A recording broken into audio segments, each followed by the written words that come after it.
Experiencing missing call history on your T-Mobile phone?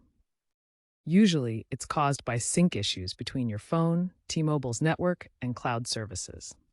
This can happen after software updates, especially Android 15, or when switching to T-Mobile's 5G standalone network.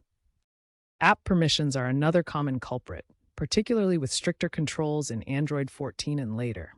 Essentially, the phone app needs proper access to contacts, phone, and storage to record calls. A less common issue is outdated app versions with bugs. We can fix this though, stay tuned. First, restart your phone and clear the phone app's cache. Go to Settings, then Apps, select Phone, tap Storage, and choose Clear Cache. Next, check app permissions. In Settings, go to Apps, select Phone, tap Permissions, and make sure Phone, Contacts, and Storage are enabled. Try manually syncing your call history in the phone app settings, or toggle airplane mode on and off to reset the network sync. Log out and back into your T-Mobile account in the My T-Mobile app, or reseat your SIM card. For Pixel users, ensure Call History Sync is enabled in Google Account Settings. For Samsung users, check Sync Contacts in Samsung Cloud.